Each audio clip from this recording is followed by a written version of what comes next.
Ya teman-teman semua, balik lagi di KPN News. Kita bahas kasus Subang lagi. Udah berapa hari ya gue nggak bahas kasus Subang. Jadi untuk kasus Subang ini tentunya kita menunggu aja terus ya. Di hari Selasa kemarin juga akan ditunda juga atau nggak jadi gitu kan. Ya wajar juga ya, untuk kemarin kan JPU juga nggak siap, terus sekarang Pak Rohman nggak siap, ya kita wajarkan aja gitu. Jadi di sini memang gue juga nggak ngonten untuk kasus Subang dari kemarin-kemarin ya, walaupun ya salut juga ya untuk Bang Freddy dan teman-teman lainnya di YouTuber Subang yang selalu menginformasikan hal-hal baru atau perbincangan baru agar kasus Subang ini tidak tidak hilang gitu kan dari peredaran gitu. Jadi untuk kasusnya sekarang memang lagi gencar atau besar-besarnya itu kasus Peggy ya teman-teman. Dan untuk sekarang ini banyak dari netizen, dari mungkin para YouTuber juga menyangkut-nyangkutkan ya untuk kasus Subang ini dengan kasus Peggy gitu.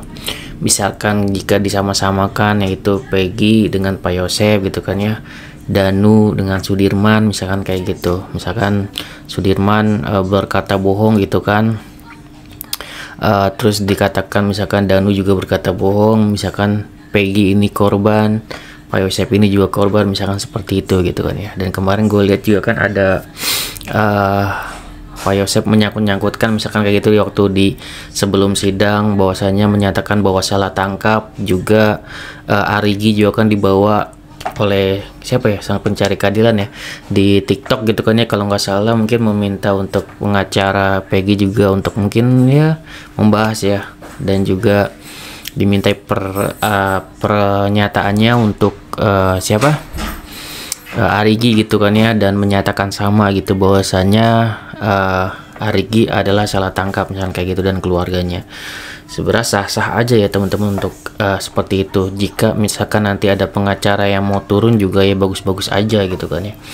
Namun kalau gue lihat pasti seorang pengacara misalkan mau menerima suatu kasus, pasti akan dilihat dulu ya, apalagi kasusnya yang sudah berjalan atau kasus yang benar-benar sekarang sedang dilihat oleh media gitu kan ya. Seorang pengacara juga pasti akan lihat dulu nih gitu, ini kasusnya seperti apa, basicnya seperti apa, ada kemungkinan nggak memang ini yang sudah ditersangkakan adalah korban, contohnya seperti Peggy gitu kan ya, salah tangkap. Apakah nanti Pak Yosef misalkan ada Arigi dan Abi dan Mumin juga salah tangkap, itu kalau gue nggak pernah menutup kemungkinan apapun ya teman-teman. Walaupun di sini memang untuk fakta yang sekarang ini yang kita lihat sudah sangat jelas hakim akan menentukan hukumannya ya untuk Pak Yosef berdasarkan saksi-saksi yang melihat mereka di TKP, dan juga ada bukti saintifiknya juga. Gue nggak tahu ya kalau misalkan ada seorang pengacara terus dia kan mau lawan itu gitu kan ya, itu paling sama halnya seperti Pak Rohman juga ya, dan juga mungkin Pak Reza Indragiri seperti itu, akan berfokus mungkin di 2 DNA asing, paling seperti itu gitu teman-teman. Namun kita juga sebenarnya bagus-bagus juga untuk menanyakan misalkan ke pengacara Peggy gitu atau pengacara lainnya gitu kan ya, untuk menentukan gitu kan ya berapa persen sih kemungkinan misalkan Pak Yosef dan Bumin, Arigi dan Abi bisa bebas gitu kan ya, berdasarkan fakta sidang yang sudah berjalan sekarang ini gitu kan. Nanti kan harus dilihat nih fakta persidangannya ini dari seorang pengacara yang tidak terlibat apapun, misalkan yang baru pertama kali melihat kasus Subang, bagaimana pandangannya itu lebih fair kayaknya gitu kan ya, tidak misalkan memihak ke Danu, tidak memihak ke Pak Yosef, lebih condong untuk berdiri sendiri dan melihat berdasarkan pemahamannya fakta persidangan seperti ini, kemungkinannya ada enggak nih untuk Pak Yosef, Arigi dan Abi dan Bu Mimin bisa dibebaskan kan kayak gitu, kemungkinannya seperti apa gitu kan ya. Ini kan juga bagus untuk keadilan ya, keadilan untuk Pak Yosef, Bumin, Arigi dan Abi, apakah ada kemungkinannya untuk tersebut. Dan tentunya kita yang bukan sebagai pengacara tidak bisa untuk mengomentari lebih dalam ya. Namun kalau misalkan itu adalah profesinya, sangat bagus untuk dimintai pendapatnya gitu ya. Pendapatnya dari dua sisi gitu kan ya. Dari dua sisi ya. Jangan mungkin dibuat suatu misalkan forum atau suatu hijab pendapat gitu kan ya untuk kuasa hukum, namun condong sebelah gitu. Lebih baik kan dihadirkan suatu orang yang ahli, kemudian memberikan pendapatnya sebagai ahli, misalkan dia sebagai ahli hukum, pendapat dia nih gitu kan ya, tanpa mungkin kita mengarahkan atau segala macam gitu kan ya. Fakta persidangan seperti ini, jujur-jujuran gitu kan ya. Kemungkinan Pak Yosep misalkan bebasnya seperti ini, misalkan yang dilihat ada belum yang dikuak oleh hakim, yaitu mengenai dua DNA asing. Apakah ini kemungkinannya besar gitu kan ya untuk Pak Yosep bisa bebas gitu kan ya dua DNA asing ini. Entah kan kemungkinan gitu. Kemungkinan begini. Misalkan pengacaranya bilang gitu kan ya, oh ini bisa bebas untuk DNA asing ini memang wajib untuk diungkap, misalkan seperti itu gitu kan ya.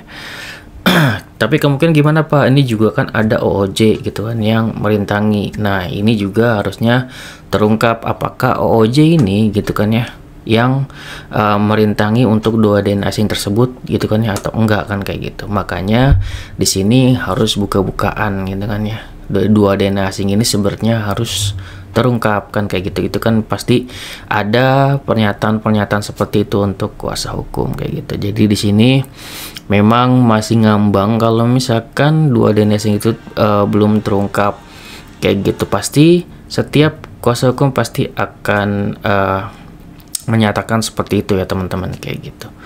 Dan gue juga nggak tahu nih gitu kan ya, pola pikir untuk hakim sendiri seperti apa untuk mengabaikan dua DNA asing tersebut gitu kan ya. Apakah dari fakta-fakta persidangan sudah sangat konyol gitu kan ya, seperti banyak oknum dan juga sipil yang memasuki TKP gitu ya, merusak TKP, itu membuat hakim tidak percaya gitu kan ya akan dua DNA asing atau seperti apa kan kayak gitu. Di sini kan hakim akan berpandangan dan juga pasti kuasa hukum akan berpandangan. Dari sisi kuasa hukum juga pasti akan terbelah menjadi dua ya teman-teman. Terbelah menjadi dua. Kalau misalkan mungkin kuasa hukum atau pengacara yang sudah lama untuk mengawal kasus Subang ini dari awal gitu kan ya, itu sangat melihat mungkin akan yang namanya pengerusakan TKP. Namun bagaimana nih kalau ada pengacara yang tidak tahu menahu akan adanya OOJ ini gitu kan ya, pasti akan mudah condong untuk dapat dipengaruhi. Kalau menurut gue seperti itu.